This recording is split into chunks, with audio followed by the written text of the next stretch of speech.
be truly amazed to see this number of people. I've never seen this many people in here before. This is astonishing to me. I thank you all for coming. I also want to thank the Clapp Memorial Library and the Belchertown Historical Association for co-sponsoring this talk. If you are curious about local history, if you have some questions that you think need answering, or you just are driven to do research,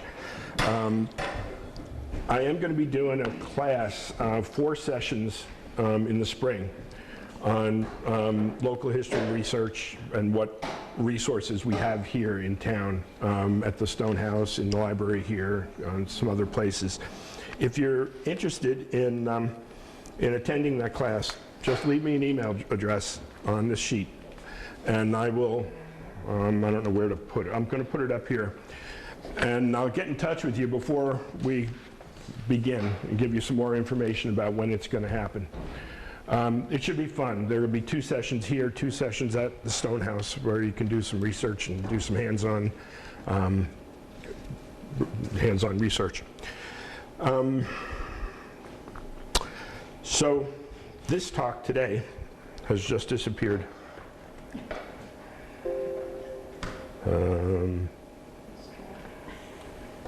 Well, it's up there. It's not on my... Well, I guess that'll work. Okay, this talk is 9 you should know. And for me, as a baseball fan, 9 is a magic number. 9 innings in a game, 9 players on the field, 90 feet between bases. This being the week of the World Series, it occurred to me that the 9 folks that we're going to talk about today could be seen as a baseball team. So I present to you your Belchertown 9. I have a limited number of handouts here for people who want to take these 9 folks home with them. There's only about 10. I'll pass them around. If you aren't interested, please pass it on to your neighbors and let somebody else take them. And if you want a copy, you can email me, and I'll be happy to send you another. Squeezing these 9 biographies in the time we have allotted today is going to be a real struggle. So I'm going to go fast, and I'm hoping that you'll hang on to your questions until the end. If you need something to write questions down, that's fine. We can do that. Speak up a little bit, please. Speak up, okay. It's usually it's people telling me I'm too loud, so I'll try my best. Also, when you get to ask questions, you should know I'm stone deaf without these hearing aids, and one of them is misbehaving today. So you need to really yell out your questions, and I'll be happy to answer them if I can. Without further ado, let's get started. First up, Elijah Coleman Bridgman. Elijah Coleman Bridgman was America's first Protestant missionary in China. He was born in Belchertown in 1801 in a house that still stands on Bay Road. His family was among the earliest settlers in the town that was then called Cold Spring. And it's said that his mother was the source of his religious zeal, and that young Coleman was accepted into the Belchertown Congregational Church at the age of 12 at a religious revival in town during the pastorate of Reverend Experience Porter. He attended Belchertown schools before continuing his education at Amherst College, class of 1826, and Andover Theological Seminary. Upon graduating Andover, the American Board of Commissioners of Foreign Missions for the Congregational Church recruited young Bridgman to establish a mission in China. The project was funded by an eminent Christian merchant he was engaged in the China trade, and he paid for Bridgman's passage to China and for a year's worth of living expenses. So Bridgman set sail from New York, October 1829, on a ship called the Roman, and arrived in February of 1830 at the Portuguese colony of Macau, which looked something like that. Whoops, don't hit the cord.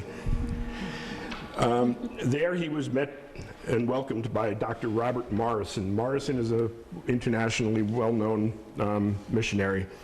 Morrison had been sent to China in 1807 under the appointment of the London Missionary Society to establish the first Protestant mission in that country. At the time, it was illegal for foreigners to interact with the Chinese people for any purpose other than commerce. So, because openly preaching the Christian gospel was impossible, Morrison began by focusing his efforts on bridging the language barrier.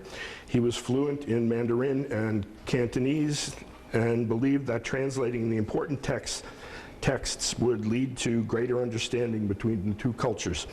So Bridgman agreed and began his work in Macau by preparing something called the Chinese Chrestomathy, which had been started by Morrison. It was a kind of dictionary that used phrases and passages to aid in language acquisition. At Morrison's suggestion, Bridgman also began editing the Chinese Repository, which was a monthly periodical intended to inspire the Christian world and, into the spiritual awakening of China. In 1836, he began the monumental task of translating the Bible into Chinese. This was his life's work and became his singular achievement. Now, Robert Morrison died in 1834, and in his honor, Bridgman and others founded the Morrison Educational Society, and he was president of it for many years. Morrison Education Society was the first Protestant school in China. Now, the period from 1839 to 1842, what we call the First Opium War, was a dangerous time for missionaries in China, and there were times when Bridgman faced angry mobs and threats to his well-being. They had no legal standing or protection and were viewed with disfavor by the authorities. In China, trade was suspended with the Western world during that time. So when the war ended in 1842 and Hong Kong was ceded to the British, Bridgman moved there. When an American delegation went to China in 1844 to negotiate a treaty, Bridgman was appointed the secretary to that delegation, serving as an advisor and a translator. One result of the treaty was that foreigners were again allowed to reside in Guangzhou, which was then called Canton, Shanghai, and several other cities. Now, Bridgman was not alone in his work. Connecticut-born and raised in New York, Eliza Jane Gillette had always wanted to perform missionary work, and when her mother died, her mother was a widow, she was free to pursue her calling. She had no family connections here. She was accepted as a Protestant Episcopal missionary and arrived in China in 1845 with a team of other missionaries and began her work. However, to E.C. Bridgman, she was the answer to his prayers for companionship, and in a matter of weeks, they were married. She changed her religious affiliation when they were wed, and the two established residence in Canton. And eventually the Bridgmans moved to Shanghai, which looked something like that. Though they had never had biological children of their own, a Dr. and Mrs. Bridgman adopted 2 Chinese girls. And these 2 girls, with 10 others, formed the nucleus of the first Protestant girls' school in Shanghai, established by Mrs. Bridgman in 1850. Now, Eliza managed the school for more than a dozen years and discovered her true calling as an educator. On the Bible translation project, E.C. Bridgman worked with a committee which was very contentious and divided, but it eventually published what became known as the Delegates' version of the New Testament, July of 1850. Bridgman was not happy with the result, and soon after the publication of the New Testament, the delegates began working on translating the Old Testament. But the committee soon split, and there were 2 different versions, one by the English missionaries, also called the Delegates' version. That was completed in 1853, but the other version was made by Dr. Bridgman and Dr. Michael Simpson Culbertson, the 2 American missionaries who had withdrawn from the committee. Bridgman and Culbertson wanted a more accurate translation based on the original Hebrew texts, and this work would consume the rest of Bridgman's life. Elijah Coleman Bridgman died of dysentery on November 2nd, 1861. He left only a small portion of the translation of the Old Testament left for his colleague to complete. Upon its publication the year after his death, it was hailed as a great success and a major achievement. Now, after her husband's death, Mrs. Bridgman came to the United States, but her heart remained in China, and she returned there and established a boarding school for girls in Beijing, then called Peking, in 1864. This school was known as Bridgman's Academy and was the predecessor to the Women's College of Yenching University and was noted for educating many women leaders.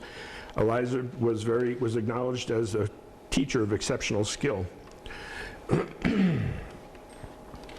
She also authored several books, Life and the Labors of E.C. Bridgman, and this one here, The Daughters of China, or Sketches of Domestic Life in the Celestial Empire, published 1853. In 1867, Eliza Jane Bridgman founded yet another girls' school in Shanghai, but her own health failed, and she passed away in 1871. The Bridgmans were buried together in Shanghai. But wait, there's more. The story of the Bridgmans is not complete. Elijah Coleman Bridgman had a younger cousin, James Granger Bridgman, an Amherst native who was inspired to follow in Coleman's footsteps to China. He was educated at Hopkins Academy in Hadley and Amherst College, graduating in 1842. E.C. Bridgman arranged for his cousin's passage to China, and James served as his assistant, taking over the editorship of the Chinese repository. Toward the end of 1850, symptoms of cerebral affection became apparent. That's a quote, the way they described it. At some point earlier, James Bridgman had suffered a blow to the head from a stone that had been thrown at him. And he lingered for, on the 1st of December in 1850, he attempted to commit suicide by slitting his own throat. He lingered for 5 days, but died on the 6th of December and was buried in China.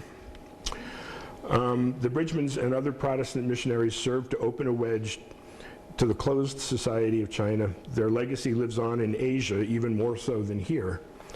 While they had become largely forgotten in their native land, their lives and works are still studied and respected.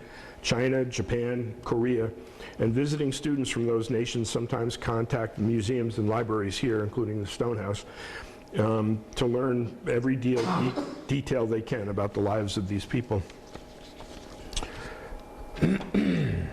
How many of you have ever heard of Elijah Coleman Bridgman before tonight? 1, 2, 3. All right, fair number. That's good. The Belchertown people should know. All right, here's a dude you should know. Orrin Porter Rockwell. 3 days ago, I looked like him. Without the beard. But, religion was a driving force in the life of another of our Belchertown 9. Orrin Porter Rockwell, he went by Porter.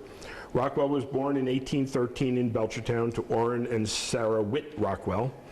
When Porter was 4 years old, the family moved to Manchester, New York.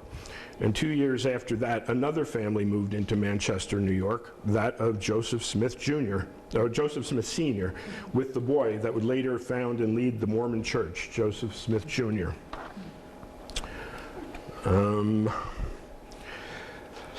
The families were neighbors and they grew close over time. Porter was totally taken with his older buddy.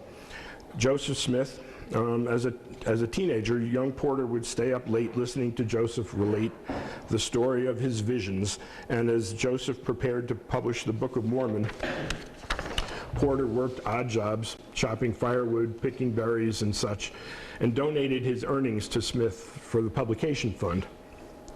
Now, in 1830, when the book was finally published, the reaction to it was hostile and fierce. Smith drew his small band of followers together, including the Rockwells, and they formally organized the church, which would later be called the Church of Jesus Christ of Latter-day Saints.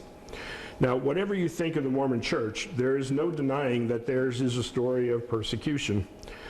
Under pressure in New York State, Smith moved his followers to Kirtland, Ohio, to establish their New Jerusalem. By 1835, the church had grown to between 1,500 and 2,000 people. You guys can hear okay? Okay. Yeah. Good. And a second Mormon community was established at Jackson County, Missouri. In Jackson County, mobs rose up to oppose the Mormon newcomers, and Missourians brutally beat them and tarred and feathered their leaders, including Smith himself. Homes of Mormon church members were destroyed by angry mobs, and men and women and children, initially under orders from Smith not to retaliate or fight back, were threatened with death. The Rockwells were among them. Porter watched the roof ripped off his parents' home and their possessions destroyed or scattered to the winds. It was a formative moment in his young life. It was during this time that Porter Rockwell became aware of Lilburn Boggs, the state's lieutenant governor, who was actively involved in the anti-Mormon raids. Boggs would soon become governor of Missouri. Driven out of Jackson County, the Mormons moved to other sites in Missouri where they received much of the same treatment. But by now, the attitude of the Mormon leaders had changed, and more militant posture was forming to resist the anti-Mormon violence. As warfare on the frontier increased, some Mormons followers formed a militia group called the Danites to fight back. Never officially sanctioned by the church, the Danites worked on their own to fight violence with violence, and Porter Rockwell was a leader among them. 1838, in response to the atrocities on both sides, now Governor Lilburn Boggs issued his infamous extermination order, ordering that the Mormons be driven from the state by violent means if necessary. After a brutal massacre, the Mormons surrendered their weapons and agreed to leave Missouri for Nauvoo, Illinois. Joseph Smith was imprisoned for a while. In 1842, Boggs was no longer governor, but was preparing to run for state senate when someone shot at him through the window of his study. Boggs was terribly wounded. 4 large balls entered his body, 2 of them in his head, and he was expected to die, but he didn't. And although at least one newspaper ran his obituary, I'd love that. I'd love to see my obituary someday. Rockwell was admittedly in town at the time, and just days before had purchased a gun like the one found at the scene. He was arrested and imprisoned for 8 months, awaiting trial. But the grand jury failed to indict him due to a lack of evidence, and he was freed. During his testimony, he is said to have claimed that he never shot at anybody.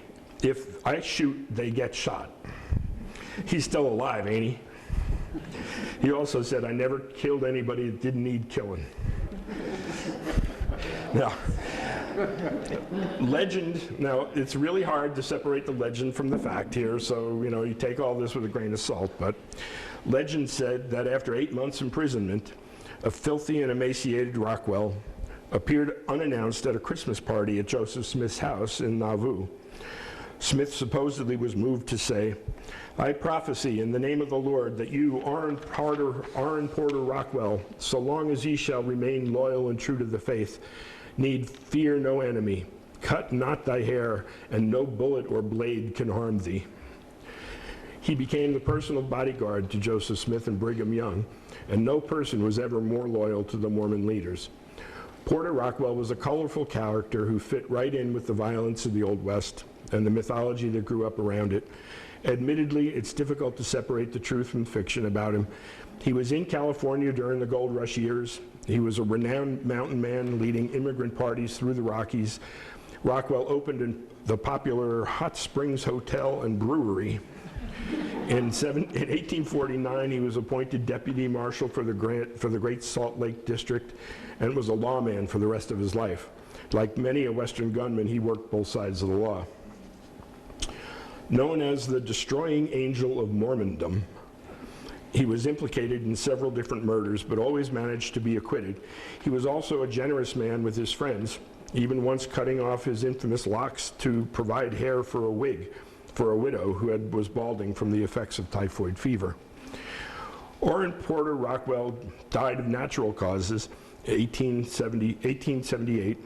At the time of his death, he had been a member of the LDS Church longer than anyone living. The state of Utah has named a newly constructed bridge in his honor within the last year or so. And yes, his legend lives on in the cinema.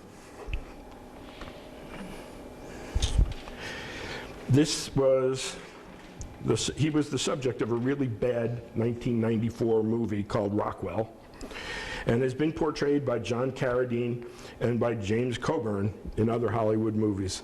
This is James Coburn in The Avenging Angels, 1995.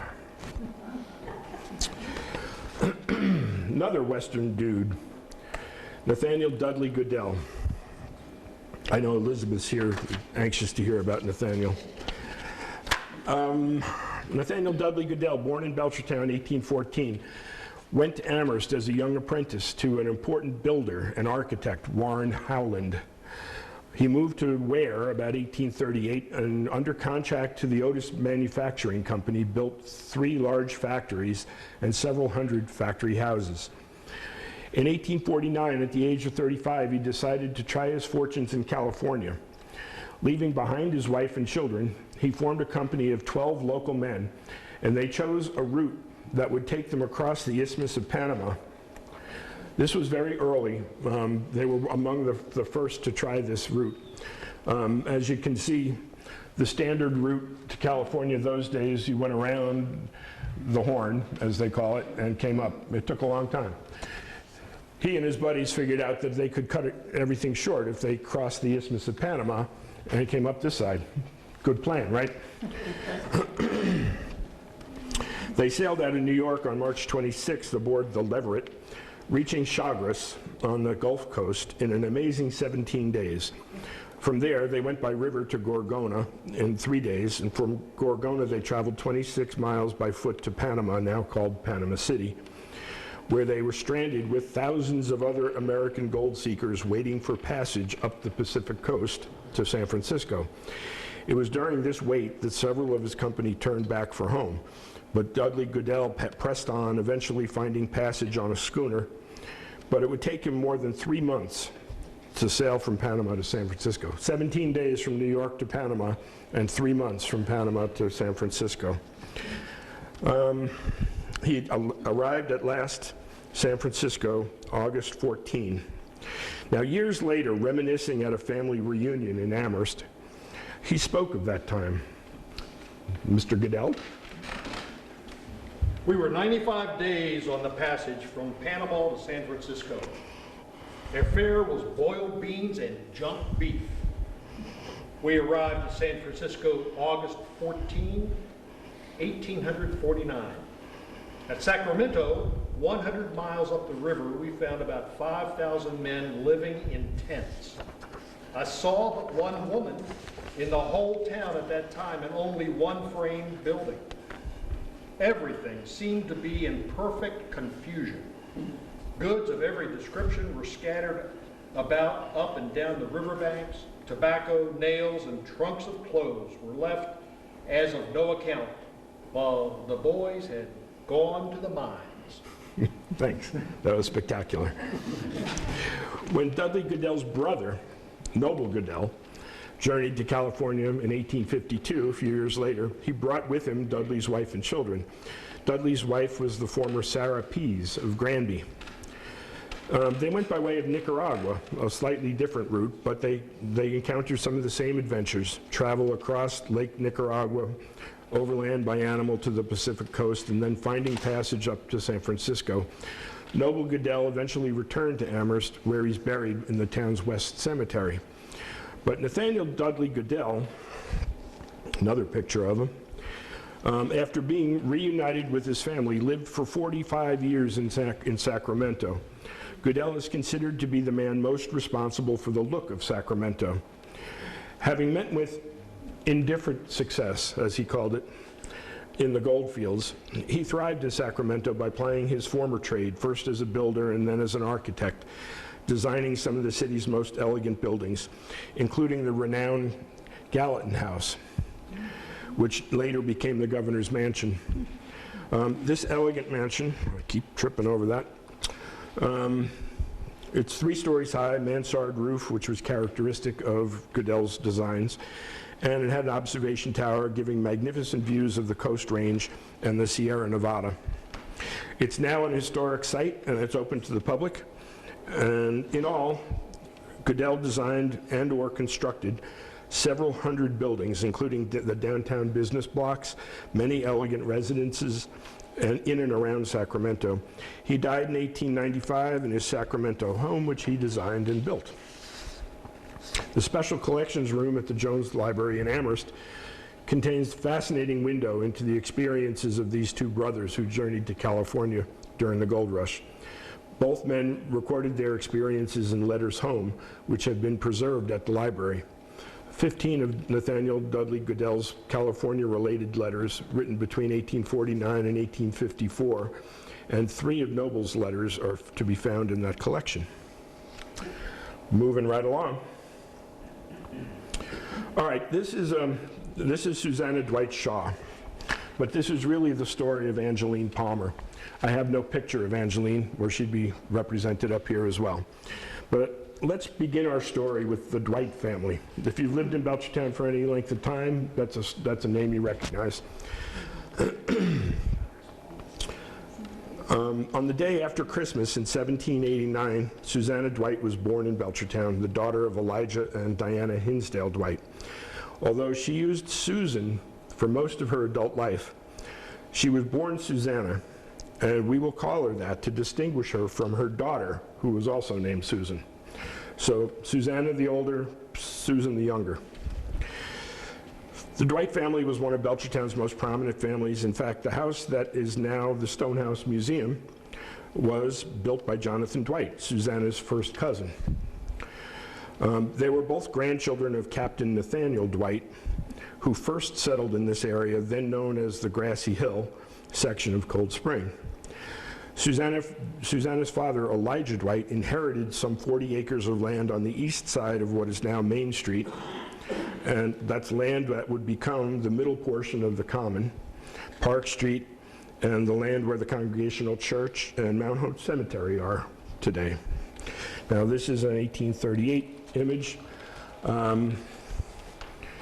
This is the Common from roughly Lawrence Memorial Hall, which wasn't there yet, but from that place, from Town Hall, looking north. McCarthy's Pub is up here somewhere now, but it's not on this map yet. It's not that old. But the house that we're talking about, or going to be talking about, is this one here. And it's on Park Street. It's still there.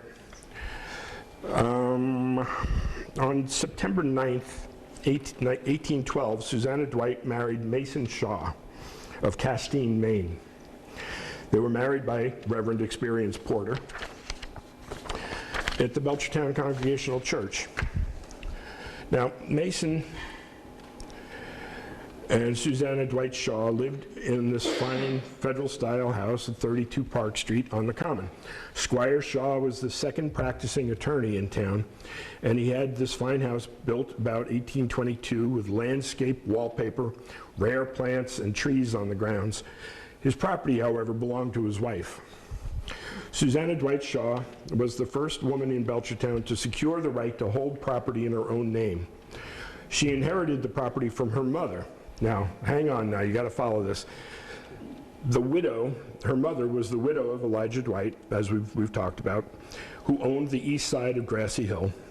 It was Elijah Dwight who, at his wife's urging, had the meeting house, the Congregational Church, built in town, in the town center, and who donated the land for most of what is now Belchertown Common.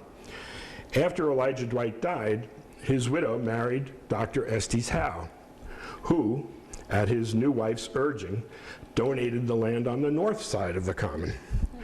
So she basically pressured her husbands into giving us our Common. And thanks to both of those men for listening to their persistent wife. And so it followed that the daughter, Susanna, would live adjacent to the Common. That was the property that she grew up with. Now, Angeline Palmer was an African-American girl raised in the Amherst poorhouse and considered a ward of that town. She had been only about 2 years old when her mother died of smallpox in 1831. Her father disappeared from her life somewhere around 1834, and as often was the practice in those days, the Amherst selectmen decided to hire out Angeline as a servant to teach her some skills and recoup the cost of her upkeep, as she was bound out to Mason and Susanna Shaw of Belchertown. Now, in 1830s, Mason Shaw became involved in the silkworm mulberry tree craze that swept over Western Mass. Many people, some here in Belchertown, lost small fortunes when this industry collapsed. The Shaws relocated south, leaving Angeline behind to work in the home of her daughter Susan, who had become the new wife of Calvin Bridgman. Calvin Bridgman is the source of another whole talk sometime, and he's very connected to the library here, but I can't get into that today. For the record, the 1840 U.S. Census records show the Shaws living in Mansfield, New Jersey, but we know that in January of that year, Mason was in Augusta, Georgia, where he was selling mulberry trees.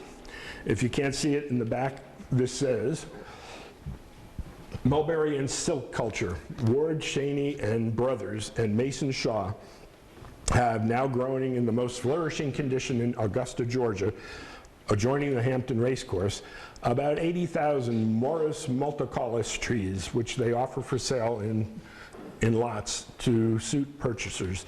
For further information, inquiries may be made of Messrs. Cheney at their cocoonery in Burlington, New Jersey, or of Mason Shaw at the Eagle and Phoenix Hotel in Augusta. What year was that? 1840. Now, sometime during that year, Susanna Dwight Shaw returned home to Belchertown to visit, and during that stay, she received a letter from her husband, Mason, in which he outlined a scheme to have his wife transport the 10-year-old Angeline into Georgia to be sold into slavery. He figured he could sell her for about $600. A servant in the Bridgman household, remember she's now a Bridgman, newly married, a servant in the Bridgman household overheard the letter being read and immediately raised the alarm to her friends in Amherst.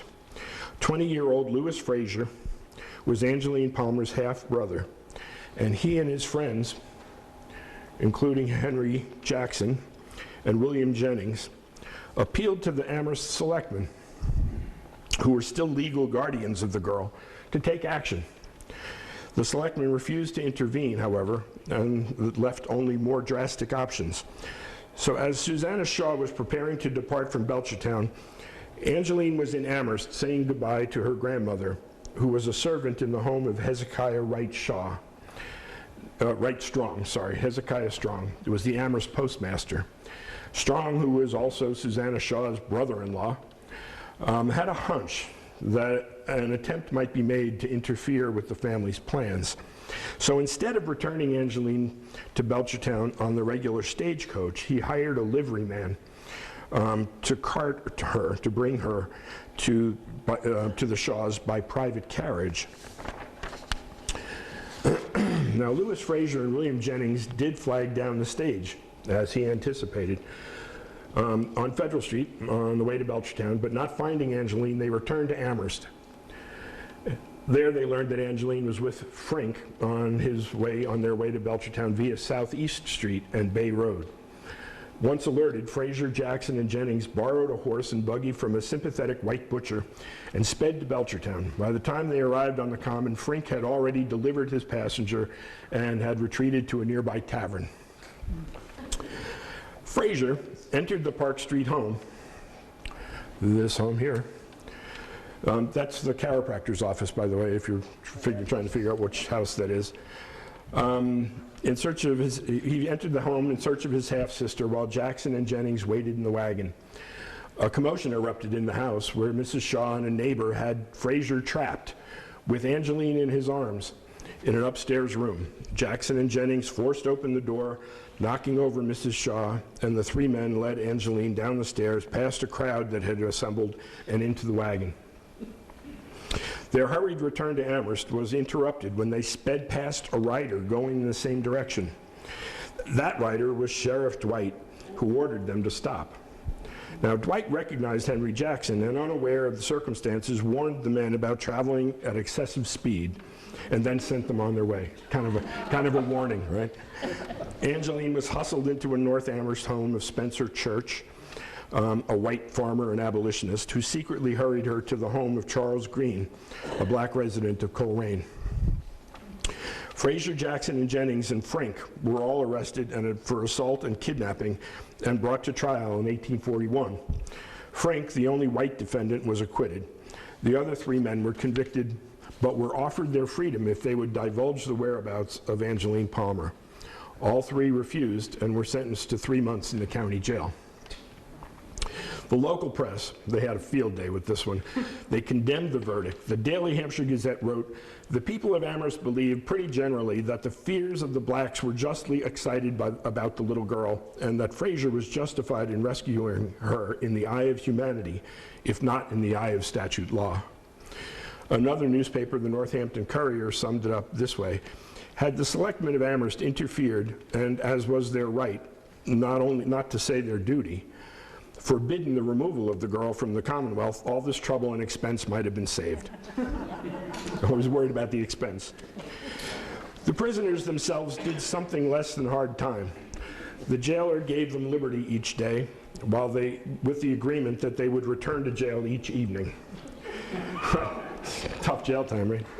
Local townsfolk provided them gifts of good food for the men to supplement their usual jail fare, and upon their release, they returned to Amherst as heroes. In time, the abduction of Angeline was allowed to recede into the past. Angeline Palmer eventually returned to Amherst, where in 1851 she wed Sanford C. Jackson, the brother of Henry Jackson's wife, also a Jackson. Interbreeding going on? Angeline apparently died within a few years of her marriage, though no record of her death is known.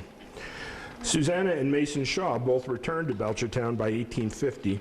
Mason Shaw died in 1860. Susanna died in 1875. Both are buried in Mount Hope Cemetery, which, by the way, was donated to the town by the Dwights, by Susan Shaw Bridgman. So that was number 4, and we should be right about on time. Okay, we're cruising right along. Dr. Charles Robinson. Anybody know who that is? Anybody hear of him? Not sure. Sounds familiar, right? Pretty common name, right? Charles Robinson was born in Hardwick. He's the only one of our 9 who was not born here. But he studied at academies in Hadley and Amherst before entering Amherst College. He left college due to an eye ailment and supposedly walked the 40 miles to Keene, New Hampshire, to visit a physician who successfully treated his problem, and he would later study medicine with that doctor. His eye problems alleviated, Robinson returned to school, received his medical degree from Berkshire Medical School in Pittsfield, and opened a practice in Belchertown in 1843. 2 years later, joined Belchertown native Josiah Gilbert Holland in opening an early hospital or sanatorium in Springfield, which was not successful. Time out. Josiah Gilbert Holland. He's the 10th player on this 9-player team. In his day, J.G. Holland was probably our town's most famous native son. He was born near the lake that now bears his name, Lake Holland, in the part of town now known as Holland Glen. Although his home is now long gone, like Robinson, he received his physician's training, and like Robinson, he found his calling in another field. He went to work for Samuel Bowles in Springfield at the Springfield Republican, and later became the founder and editor of Scribner's Monthly Magazine. He was the author of many books and poems, including The History of Western Massachusetts and a biography of Abraham Lincoln. He was, in his time, nationally known and well respected. But back to Charles Robinson. They were buddies. By 1849, at the age of 31, Robinson was on his way west to California. You've heard this before, choosing an overland route. He heard about the long trip around the Horn. He learned about the cutoffs in Nicaragua, and he decided he was going to keep his feet on the ground. And he picked one of the overland routes here on his way to California. He joined a group of adventurers from Boston, and wrote about himself in the third person,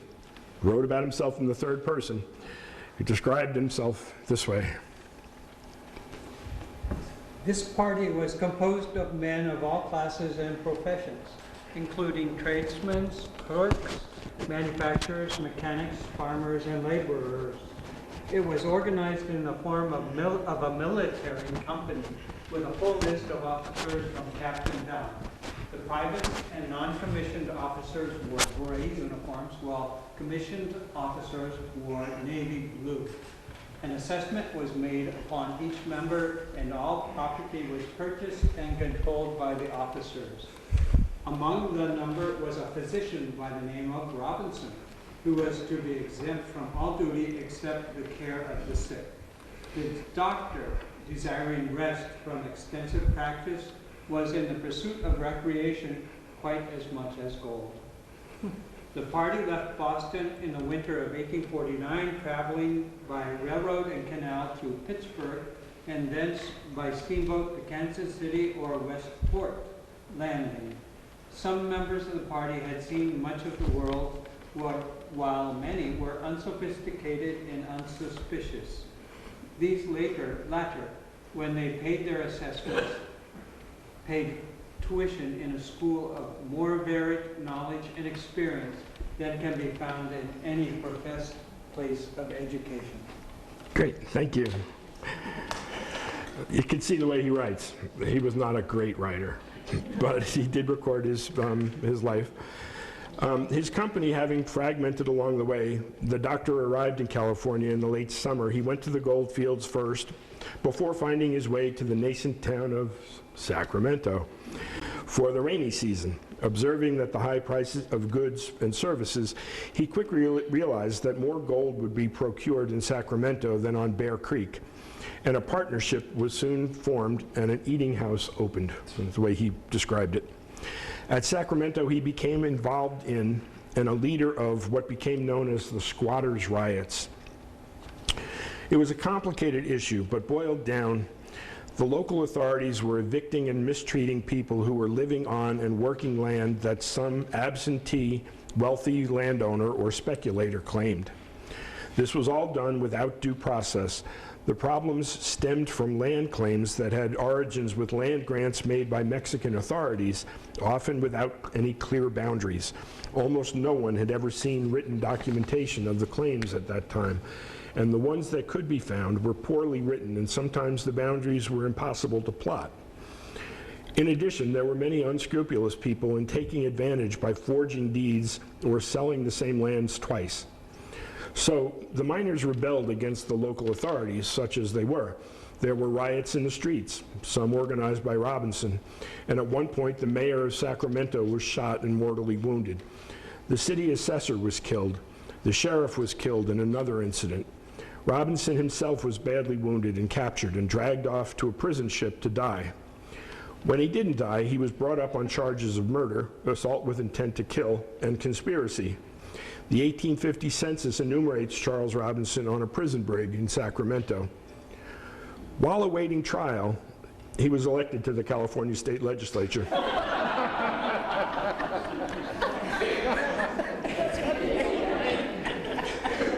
These incidents caught the attention of state officials, and eventually Robinson was released without ever standing trial. He served one term in the legislature where he was a major factor in the debate to keep California from becoming a slave state. There was one vote that kept that from becoming a slave state. Dr. Charles Robinson then returned to Massachusetts, where he married his second wife, Sarah Lawrence Robinson, the daughter of prominent attorney Myron Lawrence of Belchertown. It's said that Sarah had been a patient of Dr. Robinson. But the Robinsons' adventures had only begun. They were soon leading a party of free soilers to Kansas Territory under the auspices of the New England Immigrant Aid Society. He and Sarah were front and center in the fight over slavery in Kansas Territory. known as Bleeding Kansas. Anybody recognize this portrait? You know. Anybody else know where this is? Next time you're in Lawrence Memorial Hall, in the Great Hall, look at the portraits up around the ceiling there, and you'll see this one. Robinson had helped establish the city of Lawrence, Kansas, and watched as angry border ruffians burned it to the ground, killing many of its citizens. He was elected territorial governor under one of the two disputed state constitutions. And when Kansas was admitted to the Union as a free state by the U.S. Congress after the southern states had seceded, Robinson was elected its first governor of Kansas under statehood. He ran into some political troubles and was impeached, and later acquitted, but he left politics and became a regent for the University of Kansas, for which purpose he bequeathed a large portion of his estate. He is remembered at the University of Kansas with a building named for him. His wife, Sarah Lawrence Robinson, was a popular author in her own right who described their Kansas experiences. She's a much better writer than he is. And upon her death, she left money for the construction of Belchertown's municipal building, Town Hall, the Lawrence Memorial Hall, named in honor of her father. Frederick William Bardwell. A newspaper clipping from the Hampshire Gazette dated 25th of August, 1863 reads, Belchertown, Professor F.W. Bardwell, formerly of Antioch College, a native of Belchertown where he is well known, has been commissioned as a major in the 3rd U.S. Colored Regiment, raised in Philadelphia, and now on duty at Morris Island near Charleston. He has before been in the service of the second in command of the Ohio Battery. Frederick William Bardwell may have been well known to Belchertown residents in 1863, but he's nearly non-existent in our archival memory today. The only items found in the extensive collection at the Stonehouse are a small booklet entitled An Essay on Methods of Arithmetical Instruction, authored by Professor Bardwell and published in 1878, and I can be pretty well sure nobody's ever read that. A short article from the Belchertown Sentinel printed in 1927, long after his death, and that short biography neglects any mention of his service as a white officer in the colored troops. It's not surprising, and it makes evident the collective amnesia that the nation suffered about the service of its black soldiers or anyone connected with them. Frederick William Bardwell was born in 1832 at the Bardwell homestead in Bardwell Hollow, and was privately tutored for college. He graduated Harvard in the class of 1856. At some point, possibly while he was at Harvard, Bardwell became involved in the United States Naval Observatory. The observatory was established in 1830 as the depot of charts and instruments, and was primarily charged with the care of the Navy's charts, chronometers, and other navigational equipment. In 1844, it was expanded and renamed the U.S. Naval Observatory and took up residence in the Foggy Bottom section of Washington, D.C. The observatory studied such phenomena as the speed of light, solar eclipses, and the transit of Venus. Bardwell worked on the Nautical Almanac, one of several almanac projects that had begun in 1855. Today, the U.S. Naval Observatory is most widely known as the home of the atomic clock. That is the authority for time standards in the U.S. When the Civil War erupted, Professor Bardwell was teaching mathematics, astronomy, and engineering at Antioch College in Ohio. While there, Bardwell came under the guidance of educator and abolitionist Horace Mann, who was the president of Antioch until his death in 1859. In a history of Greene County, it's related that early in the college's history, several students from a local black family applied for admission to the college. The president of the trustees sent a letter to Mann forbidding him to enroll the students. His answer, this is a quote from the book, his answer was that he would never consent to being connected with an institution from which any person of requisite qualifications was excluded on the grounds of color, sex, physical deformity, or anything for which such person was not morally responsible. In this, he was sustained by his colleagues. From that point on, Antioch, along with Oberlin College, was a pioneer in the higher education of African Americans. Bardwell enlisted in the Army on the 17th of April, 1861. That's 5 days after Fort Sumter. 12 days later, he was mustered into Ohio's 2nd Infantry as a private. 7 months after that, he was recommended for and was accepted for promotion to the as second lieutenant of the 10th Light Artillery Battery, attached to the 74th Ohio Volunteers. This unit saw action in the Battle of Corinth, Mississippi. After 2 years' service, Bardwell re-enlisted, this time accepting a commission as a major in the 3rd Regiment of U.S. Colored Troops. By the time he mustered out after the war's end, he was a full colonel and in command of that unit. Now, the 3rd U.S. Colored Troops was comprised mainly of Pennsylvanians and was organized in August of 1863 at Camp William Penn outside Philadelphia, a new facility that was established to train the African-American soldiers who were volunteering in great numbers across the North. The new camp enabled the Army to keep the black troops segregated from the others. After only a few weeks of training, the 3rd USCT was the first regiment to graduate from Camp William Penn. But because of mixed political sentiment regarding the recruitment of black troops, they were not afforded the honor of parading down Broad Street in Philadelphia, which was the standard at the time. The regiment was assigned to Morris Island near Charleston, South Carolina, where their first engagement was the siege at Battery Wagner. You might recognize Battery Wagner. That's the action that's depicted in the movie Glory that brought fame, memorialized the 54th Massachusetts unit. They were involved in the siege of Battery Wagner. They didn't actually attack the battery, as in the movie, like in the movie. They weren't part of that attack, but they were part of that engagement. Later, near the end of the war, while stationed at Jacksonville, Florida, a company of nearly 30 men led by Sergeant Major Henry James and the soldiers of the 3rd USCT conducted a daring raid 100 miles into enemy territory to destroy a distillery, burn a bridge, capture wagons and horses. And in spite of encountering units of Confederate cavalry, they fought their way back to camp with their supplies, 4 prisoners and 91 Negroes rescued from slavery. For this action, planned and executed and led by African Americans, the men received a special commendation. Now, after the war, September 1869, Professor Bardwell joined the faculty of the University of Kansas, a young and growing institution located in the city of Lawrence. He was brought on to teach mathematics and astronomy, but within a few years was teaching civil engineering as well. By joining the University of Kansas, he undoubtedly reestablished contact with Dr. and Mrs. Charles Robinson, who would have known the young man in Belchertown.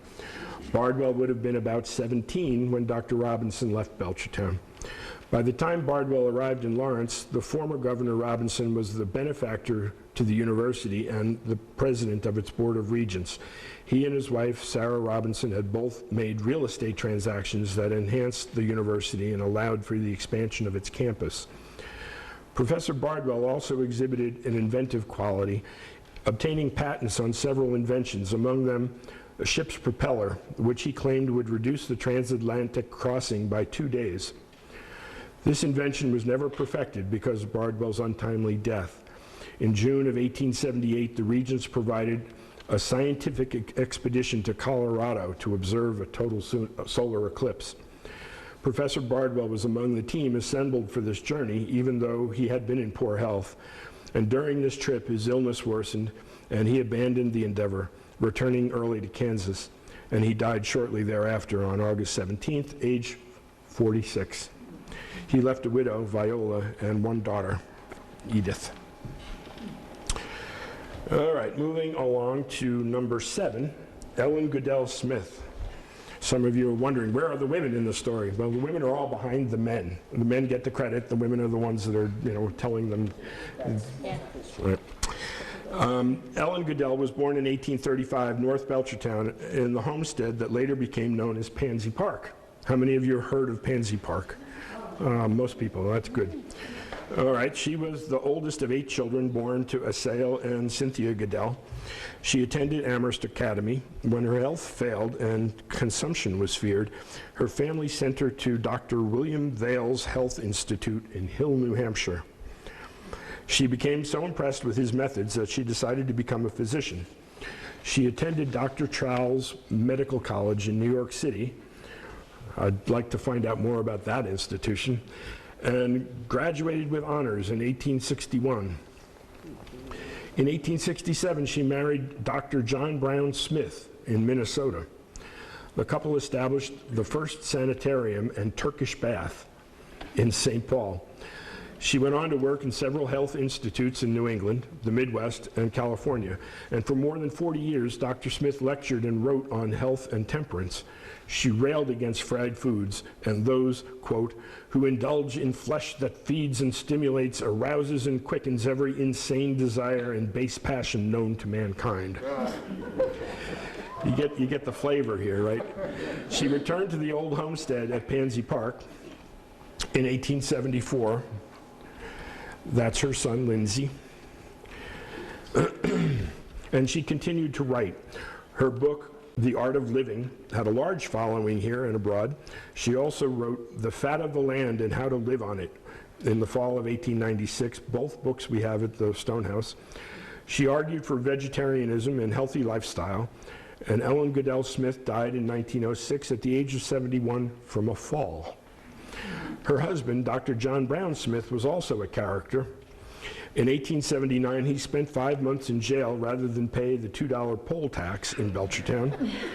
He maintained that he was not a resident or a voter and therefore was not subject to the tax.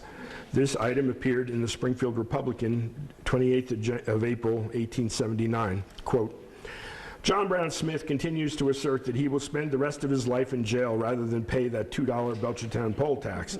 He's been advised that to either make application for the opportunity to take the poor debtor's oath or to pay the tax under protest and let the Supreme Court decide whether he is or is not a citizen of the United States. But he declares that his conscience won't allow him to adopt either suggestion. Meanwhile, he calls for more vegetables and less meat in the jail diet and feels that it is a hardship for him to be compelled to eat bread made from fine bolted flour. So Major Longley has asked his wife to make the doctor some Graham bread, and it has been suggested that if Belchertown farmers have got to support him for the rest of his life, they would better take turns in bringing him vegetables, thereby lessening the cost of his board, which is now $1.75 per week. Neighbors eventually paid John Brown Smith's tax against his wishes, and he was freed. In July, the following advertisement appeared in the paper. Quote, John Brown Smith, taxidermist.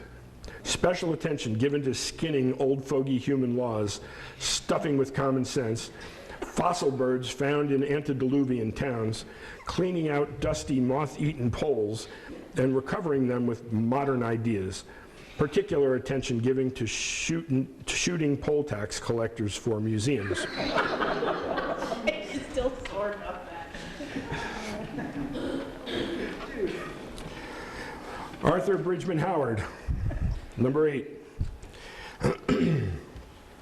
Quote, now we tune our lyre to the luscious Belchertown strawberry, the king of berries, whose scarlet magnificence and nectarine sweetness would make the gods on high Olympus turn with disdain from the time-honored ambrosial brew. From Mountain View orchards of A.B. Howard and Son came to us a basket of the famous Howard seedling, each individual berry so large that we dare not mention its size lest we lose our reputation for veracity, and of such sweetness as to defy description. That was from the New England Homestead magazine. Arthur Bridgman Howard was from one of the old Belchertown families, being the son of Silas and Naomi Town Howard. Born on the family farm in Belchertown in 1839, he spent part of his early years at the Perfectionist community, to which his sister Harriet belonged. These Perfectionists were a religious sect begun by a charismatic leader, John Humphrey Noyes, and first located at Putney, Vermont.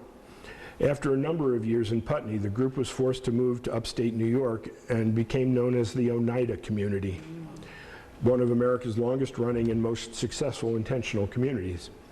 The Oneida community had strong religious beliefs about the perfectibility of humans, and they believed in the union of its members into one large family which held all things in common. Women were treated equally to men, children were raised communally, traditional monogamous marriage was not preached, since all things were shared. Unlike most communes of the time, they were not closed off to their neighbors, but instead opened their doors to visitors. They constructed a huge home dormitory, which they called the Mansion House, which is still open today, and you can take a tour. They made and sold all kinds of metal products, but became famous for their Oneida flatware. They held weekly lectures on a variety of topics to which the public was invited. They traveled all over the world, brought back interesting items for which they displayed in a room, like a large curio cabinet. They were up to date with scientific developments and developed new technologies for plant breeding, and even systematized their own childbearing, dabbling in what today we would label as eugenics. It's directly from this scientific approach of the Oneida community that A.B. Howard learned horticulture. Through his plant breeding techniques, he introduced a popular variety of petunia called the Howard Star petunia. In 1901, he had introduced the petunia in 1901, which you can still find today. He and his son Everett ran the farm and a seed business. They grew apples, pears, peaches, cherries, plums, grapes, and berries. Arthur lectured and wrote about his activities. A.B. Howard's daughter Naomi married William H. Atkins, and today they carried on the family tradition to Amherst, where Atkins farm business thrives today. But it is the Howard 17 strawberry that A.B. Howard is the most known for. After a lifetime of experimental breeding, A.B. achieved his dream in 1906. Supposedly with tears of joy in his eyes at seeing the Howard 17 in first fruit, he proclaimed, "That's my strawberry." It was larger and more productive than most of the other varieties of the day, more disease and frost resistant, more handsome and of good flavor.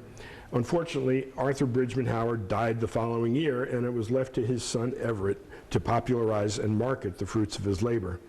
Soon, the Howard 17 would become the grandparent of all the popular American varieties of strawberries.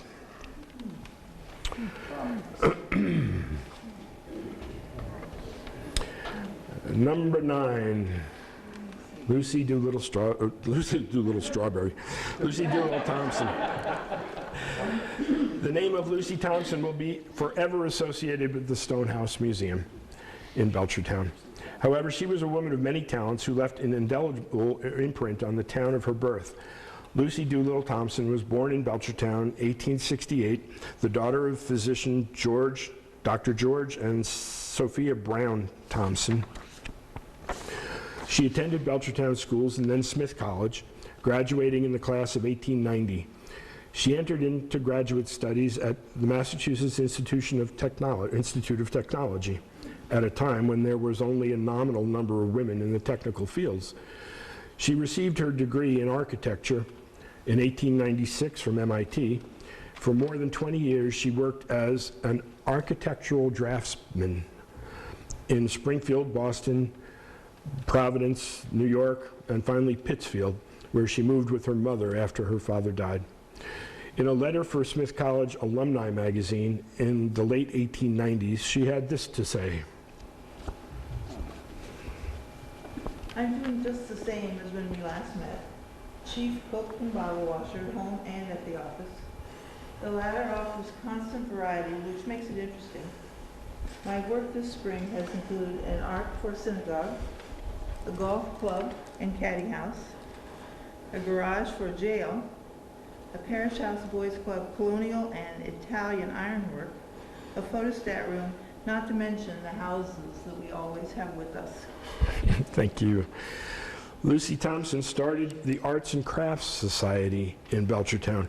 begun in 1903 in, quote, hope of adding to the interest and profit of life in a country town. This was part of the arts and crafts movement in America. Women made craft articles in their homes for sale, creating cottage industry. The society had annual exhibits, sent work to exhibits and craft shops in the East and Midwest, and in 1908 opened a permanent exhibit at the Jonathan Dwight House on the corner of Maple and South Main. That house is still there. Jonathan Dwight is no longer there, obviously. It was just called the Jonathan Dwight House. He was not there at the time. Lucy wrote, while the output of manufacturing goods is constantly increasing, there is, fortunately, an ever-increasing number of people who prize handwork that bears the imprint of individuality, who buy baskets and vases and furniture and rugs. They're handmade because they want something unique, artistic, differing from the stereotyped product of the shops. It is to these people that the arts and crafts movement turned for support, believing that thereby it may furnish a means of livelihood to many people in country towns, where the comparatively low cost of living and the more abundant leisure will enable them to produce good work at reasonable prices. great, thank you. One of the most interesting crafts was rug hooking. Lucy designed the patterns for these rugs, which went by the label of Subakasha rugs. An example of these rugs made by Mary Jackson of Belchertown is in the collection at the Stone House.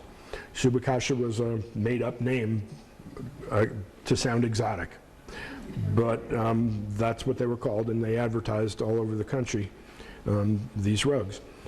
Lucy and her father, George Thompson, were also founders of the Belchertown Historical Association in 1903.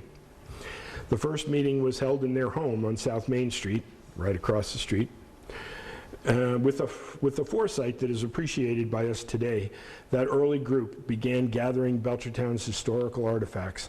Originally, a room in the Clapp Memorial Library was used by the association for the display of those articles. The association was then able to purchase the Dwight home on Maple Street, the Stone House. In the early 1900s, it was a bequest from Harriet Dwight Longley, which is now the Stonehouse Museum. Lucy, as a trustee of the association, redesigned and renovated the house for a museum, which first opened in 1922. We are currently celebrating the 100th anniversary of the museum's opening. When Henry Ford gave the association $5,000 for the construction of a new building to house its collection of carriages, wagons, and sleighs, Lucy was given the task of drawing the plans for that building, now called the Ford Annex. She served as a trustee for many years and was an important local historian. Not the least of her gifts to the town was a body of writing on Belchertown's history and descriptions of the town during the late 1800s and early 1900s. She also played the piano and had a considerable talent for drawing, and the Stonehouse Museum contains several examples of her artwork. Lucy Thompson died in 1943 while in Northampton to attend an architecture class at Smith College. She was 75 years of age. So that's our team. 9 local historical figures you should keep in mind. I've had to abridge their stories quite a bit. As I said before, some of these people I've done 90-minute talks just on them. So we've crunched things up, and I've had to go very quickly, but I hope you've gotten a flavor for their lives. I want to thank you for your interest, and special thanks to the Clapp Library and Historical Association for co-sponsoring this talk. So we've got, 15 minutes or so for questions. Again, I remind you, if you have some questions, shout them out, because I'm deaf as a whatever. Deaf as a stone. In the back? The Goodell family here, they have something to do with the Goodell Library at UMass. I'm sorry, take your mask off, please. Just. The Goodell Yep. family, they have something to do with the Goodell Library at UMass?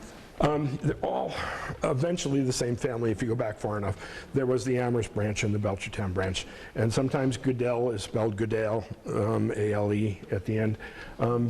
But yeah, they're all connected. Elizabeth probably knows more than I do about how they're connected. Do you have a connection? Oh, I can't remember the first name of the Goodale who came from England in 16-something, and I think was in Salem, Massachusetts. So It was a there long lot time of ago. separation. Our Goodales wound up in Woodstock, Connecticut, and came up here in Huh. the early 1770s. Okay, so the connection was not real close. It wasn't real close, Huh. but if you follow the family tree back, you know, they both come from the guy in Salem in 16-something. Sorry. Yep. It's a pretty vague answer. Great, thanks. How many of the original families that moved into Belchertown are still here? Ooh.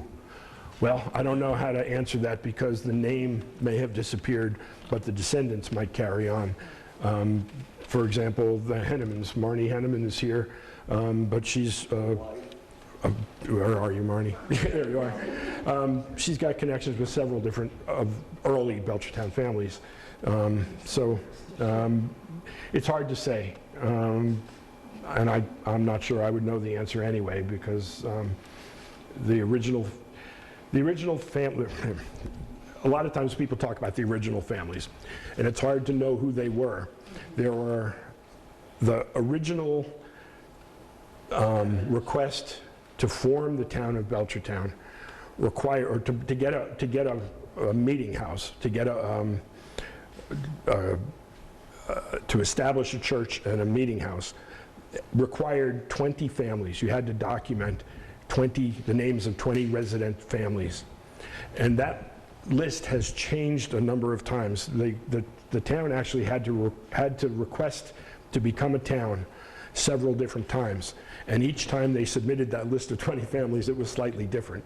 So a lot of times the families say, oh, we're one of those original families, but it's really hard to know who those original families were.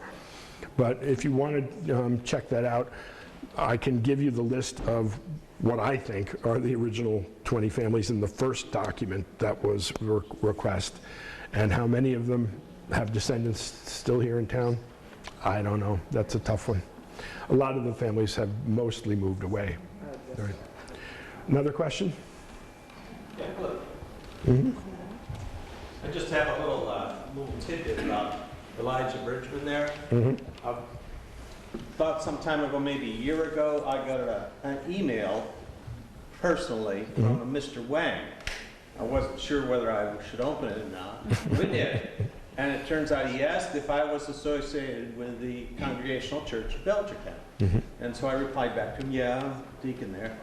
So he replied back to me and said that he was doing his own genealogical search, and his grandmother had gone to the school that was formed by Elijah Bridgman. Right. And we were having Zoom church meetings at the time, and sooner or later he popped in on several of those meetings, the church meetings we had.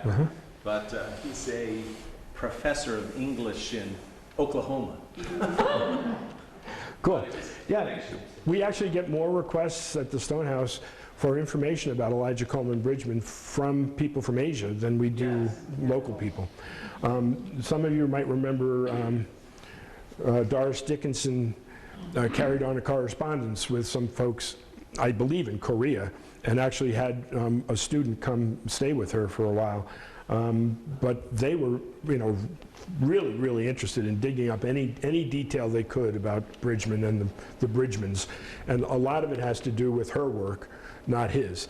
That, her teaching really established the possibility for women to get an education in those countries where she located. So, yeah. Again, it's sort of sad to say, but a lot of these people who were really influential, even on a national level, are not really very well remembered in our own town, which is, kind of why I'm doing this, right? I have a book, I'm sure everyone here has it, with all the houses, maybe some of the original houses or whatever. But what's missing for me is, I've been told that some of the houses, maybe mine, was the first doctor in town, and the one across the street would be the first priest in town. but I don't know how to tell, how do I find that out? Um, Do you Good have the question. address of it? Probably the book you're referring to is Along the County Road, put out by the Belchertown Historical Commission back in the 80s. And it does list the historic houses on the county road, Bay Road down through Cold Spring and out to Ware, and a couple of the other roads in town. And they do give a summary of the history of the houses. It's hard to, by the time they did that book, Estes Howe, who was the first doctor, his house, I think, had already disappeared. I think it burned. And so it probably isn't, that house isn't, I don't think, in the book, but it is described when they talk about the common. But the best way to find out about the history of your house, or anybody's house, is to go do the deed research. The deeds are all online now. It's a little tricky, it's not easy, it's not an easy process, and it can be really cumbersome. But you can look up the address of any house and follow it back through time. The deed will tell you who the seller was, and often it'll tell you who the seller bought the house from. And so then you keep going back. It'll generally gives you a date, a volume and page number, and you can keep going back successively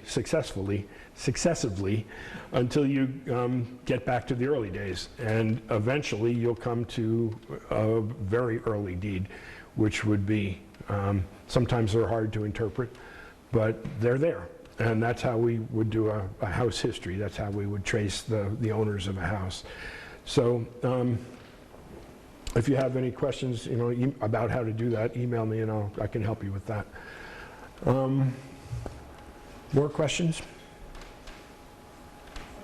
I'll just ask, did anyone write a book about that yet? I'm sorry? Did anyone write a book about what you just said?